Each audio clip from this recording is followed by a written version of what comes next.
Bismillahirrahmanirrahim. Bismillahirrahmanirrahim. Assalamualaikum warahmatullahi wabarakatuh. Alhamdulillahilladzi hadana li hadza wa ma kunna linahtadiya laula an hadanallah. Asyhadu an la ilaha illallah wahdahu la syarikalah wa asyhadu anna Muhammadan abduhu wa rasuluh. Allahumma salli wa sallim wa barik ala Muhammad wa ala alihi wa sahabatihi wa man da'a bi da'watihi wa ihtada bi hadiyihi ila yaumiddin. Para bapak, ibu dan saudara-saudara sekalian, jamaah salat zuhur rahimakumullah. Alhamdulillah kita bersyukur kehadirat Allah Subhanahu wa taala. Siang ini Allah kembali memberikan nikmat dan karunia-Nya kepada kita sekalian, khususnya nikmat iman, nikmat Islam, nikmat sehat, yang karenanya kemudian kita bisa melaksanakan salah satu kewajiban penting kita di siang ini. Kita tunaikan sholat zuhur dengan berjamaah, dan tentu kita selalu berdoa mudah-mudahan keseluruhan amal ibadah kita ini diterima oleh Allah Subhanahu wa taala. Para bapak dan ibu sekalian, di dalam situasi sulit khususnya yang melanda dunia sekarang ini, itu biasanya akan muncul sebuah kondisi masyarakat.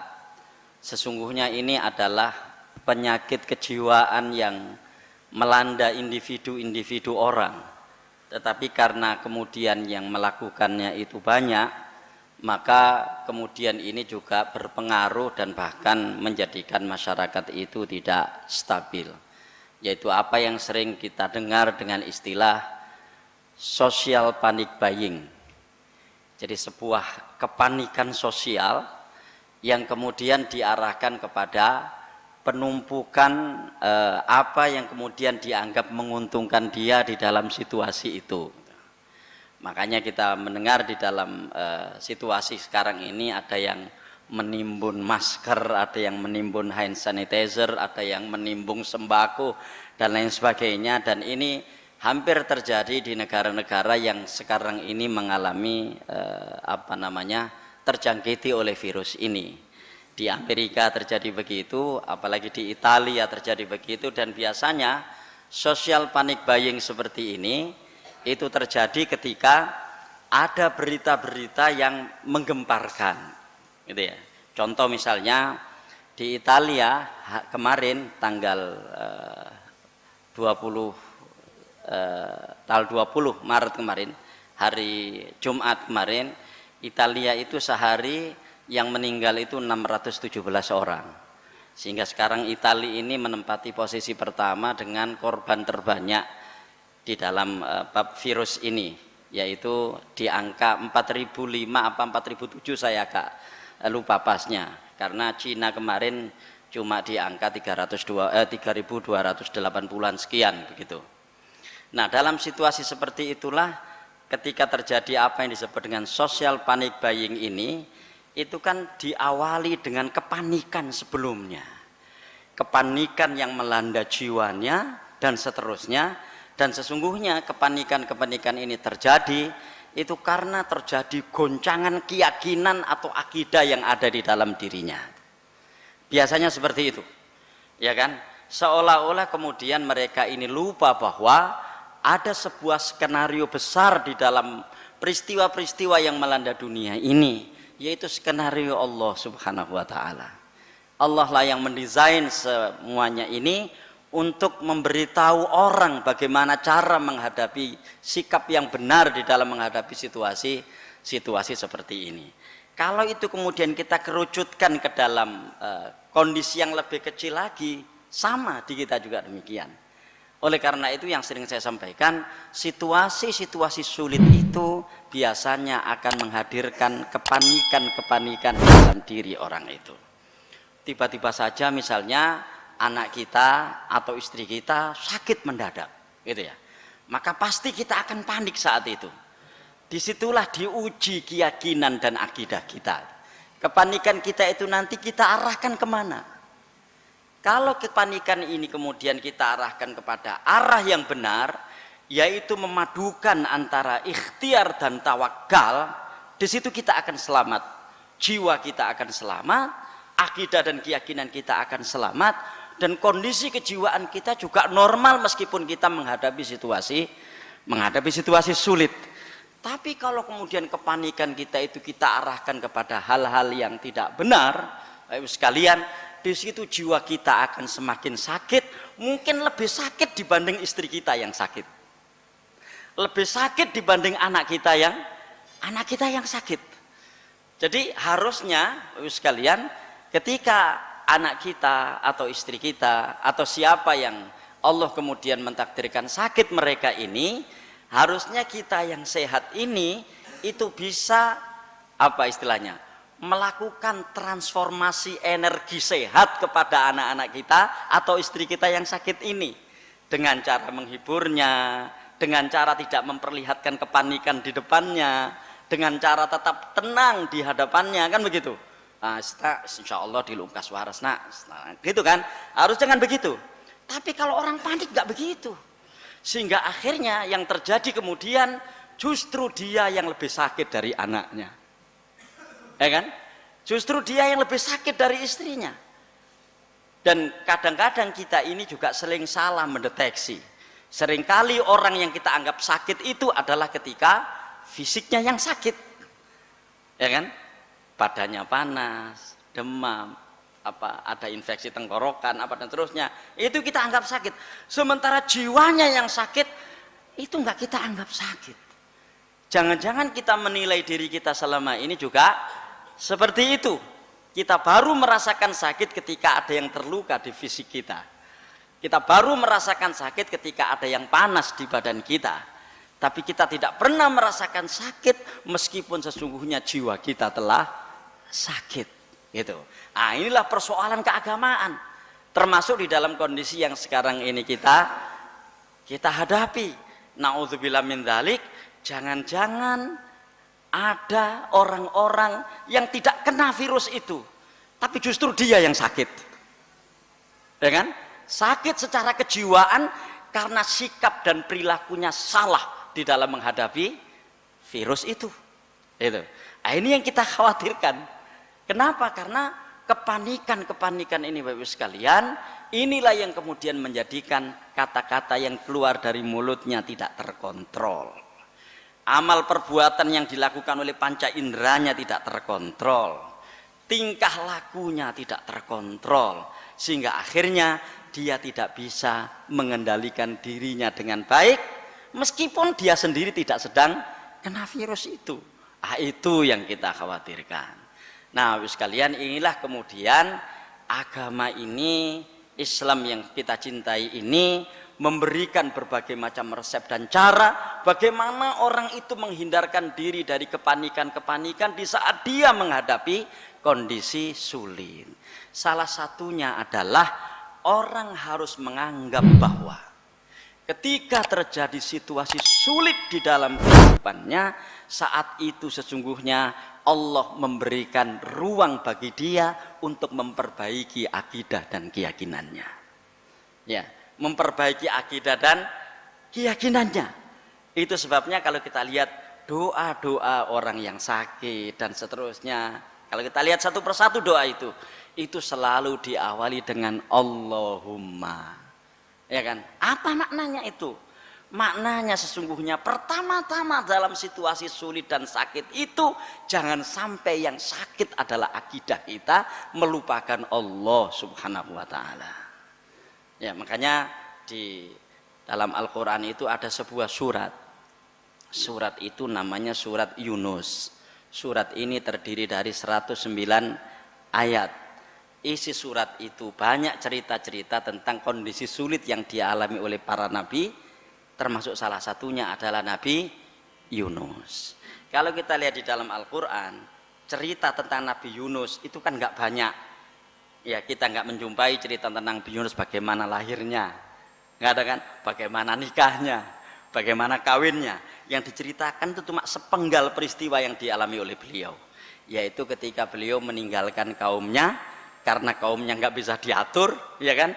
Sehingga kemudian beliau ada semacam ya kejengkelan iki umatku gak kena diatur tak tinggal minggat ae gitu kan. Nabi Yunus kan begitu kan. Nah begitu beliau meninggalkan kaumnya, beliau berlayar. Nah di tengah berlayar itu ada goncangan ombak yang besar, dan dalam tradisi seperti itu ketika ada ombak yang besar harus ada yang dicemplungkan ke dalam laut. Diundilah mereka yang ada di kapal itu siapa yang dicemplungno nanggone laut. Nabi Yunus yang kemudian dapat undian itu.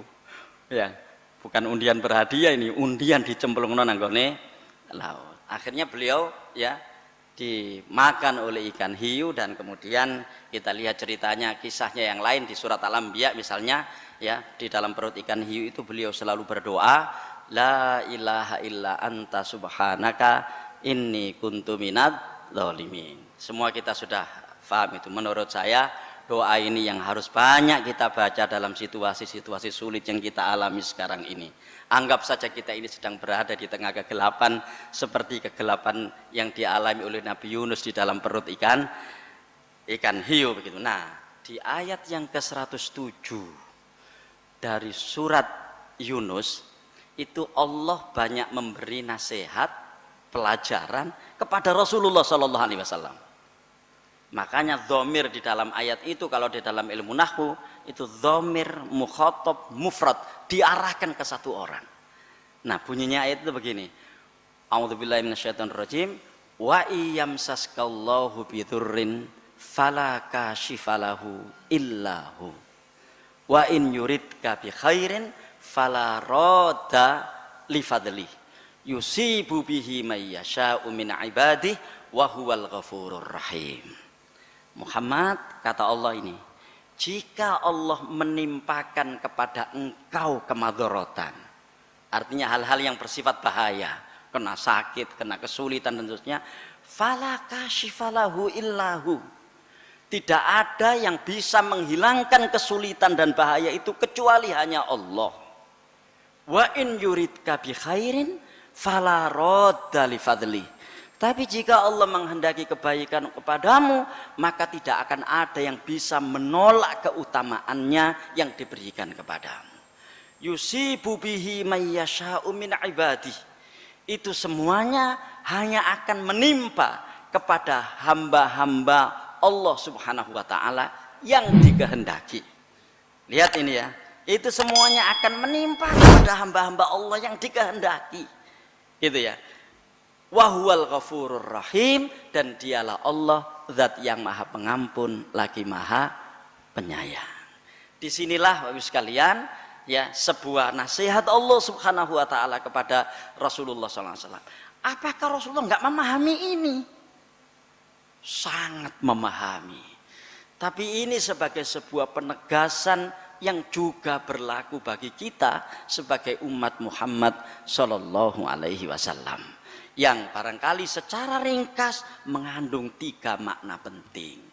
Pertama, desain dari seluruh apa yang ada di alam raya ini adalah kehendak Allah Subhanahu wa taala. Yang kedua, jangan sekali-kali orang itu ketika mengalami kondisi-kondisi sulit, justru yang dilupakan pertama kali adalah Allah Subhanahu wa taala. Ya. Nah, kadang-kadang dalam kepanikan seperti itu akan banyak perbuatan-perbuatan dosa yang dilakukan seseorang yang dia tidak menyadari bahwa itu dosa. Ya, ini saya dapat kiriman dari teman saya, dan insya Allah ini tidak hoak, dari Bekasi, karena dia berada di tempat itu. Ada seorang ibu-ibu berjilbab belanja, itu ya. Ketika diumumkan kan ini kalau Jawa Barat ini yang paling parah kan Bekasi sekarang posisinya. Ya, tiba-tiba ada seorang ibu belanja, dia membawa 2 troller besar begitu, ya, disuruh membawakan seseorang, terus dia beli beras banyak, gitu ya. Dia beli beras banyak begitu, ya. Ditanya oleh yang ada di belakangnya ini, beli banyak sekali bu? Iya, gitu kan. Untuk apa? Untuk siap-siap ini corona? Enggak, gitu ya. Dia gitu aja, jawabnya pendek-pendek, enggak. Untuk apa bawa yang banyak-banyak seperti ini? Gitu. Ya nanti buat, dia bilang, karena dia mendesak harus jawab, nanti kita bagi-bagi ke orang. Lalu kenapa dibagi-bagi? Kan ibu butuh ini sebagai persiapan. Karena dikira bahwa orang ini mau menimbun gitu kan, mau jaga-jaga terus dia bilang begini, cara Allah Subhanahu wa taala mengentaskan kesulitan seseorang itu antara lain dengan cara orang itu mengentaskan kesulitan temannya. Ya, maka itu yang saya yakini, makanya saya membeli ini. Saya berpikir, ya Allah, di era materialistik seperti ini ya, ada orang seperti itu yang dia tidak individualis memenuhi kebutuhan dirinya dengan menimbun yang banyak, tapi itu dia bagi ke orang dengan keyakinan bahwa di antara cara Allah menghilangkan kesulitan seseorang adalah orang itu turut serta menghilangkan kesulitan temannya dan seterusnya. Ya, itu poin yang kedua. Justru pada poin ini, dalam kondisi sulit ini, jangan sekali-kali ada kerentak di dalam benak kita untuk melupakan Allah Subhanahu wa taala. Dan yang ketiga, yuk sekalian, ini yang juga penting, ayat ini mengandung makna yang luar biasa. Apa? Allah memberikan ruang yang luas bagi manusia untuk berikhtiar sesuai dengan ketentuan Allah Subhanahu wa taala. Berusaha. Tapi karena berusahanya itu dilandasi dengan dua hal yang pertama tadi, maka berusahanya atau ikhtiarnya itu ikhtiar yang benar. Bukan ikhtiar yang membabi buta, yang kemudian merugikan orang, ya kan? Yang kemudian merusak keyakinannya. Ya, kita berkali-kali bicara iyyaka na'budu wa iyyaka nasta'in. Ya Allah, hanya kepadamu kami beribadah dan hanya kepadamu kami mohon pertolongan, ya kan? Tapi kemudian dalam situasi sulit kita sering berikhtiar dengan cara yang salah, gitu ya. Kemana kamu? Saya ke sana, ya. Kemana? Saya harus minta pertolongan pada orang pintar. Ketahuilah kalau ada orang ngomong seperti itu, berarti dianya ini bodoh, ya kan? Sebab orang pintar yang dia datang ke sana itu pintar dalam tanda kutip, ya kan? Kalau ada orang seperti itu, sekalian, naudzubillah, mudah-mudahan bukan termasuk kita. Kalau ada orang seperti itu, ketahuilah dia itu sesungguhnya yang bodoh. Pengakuan yang tulus bahwa dia itu bodoh, minta tolong kepada orang yang pintar yang sesungguhnya mereka tidak memiliki kemampuan apa-apa untuk itu. Fala kashifalahu illahu. Nah, saya kira ya itu sebabnya kenapa kemudian Rasulullah SAW banyak memerintahkan kita untuk selalu mendekati orang yang mereka itu dalam kondisi sulit, untuk mengingatkan kita supaya kita ini menjadi orang yang baik secara kejiwaan. Maka kita disunahkan untuk iyadatul marid, ya, kita disunahkan untuk menjenguk orang sakit. Kita disunahkan, bahkan sunahnya itu sampai fardhu kifayah, ya, bahkan nilai kewajibannya itu sampai fardhu kifayah untuk mengantarkan jenazah, untuk mensolati jenazah, mengkafani mereka dan seterusnya. Ya, itu kan kita disuruh mendekati orang-orang di dalam kondisi sulit supaya kita tahu bahwa sesungguhnya apa yang kita lakukan itu juga dalam rangka untuk mendapatkan kemudahan dari Allah Subhanahu wa taala. Nah, tentu kita berdoa mudah-mudahan Allah segera memberikan solusi dan jalan keluar terhadap berbagai macam persoalan yang dihadapi oleh saudara-saudara kita, yang dihadapi oleh kita sendiri di dalam kondisi yang sekarang ini sedang terjadi. Allahumma rabban nas adhibil ba's, Allahumma shfi anta syafi la shifaa illa shifauka shifaan la yughadiru saqama. Allahumma inna na'udzubika min jahdil bala wa tarqis syaqa wa su'il qadha wa samatatil a'da. Allahumma inna na'udzubika min zawali ni'matik wa tahawuli afiyatik wa fujaati niqmatik wa jami'i sakhatik. Allahumma dfa'annal bala wal ghala wal waba wal fitan ma dhahara minha wa ma batan. Rabbana atina fid dunya hasanah wa fil akhirati hasanah wa qina adzabannar. Wa shallallahumma ala Muhammad wa ala alihi wa sahabatihi wa sallama tasliman katsira. Wassalamualaikum warahmatullahi wabarakatuh.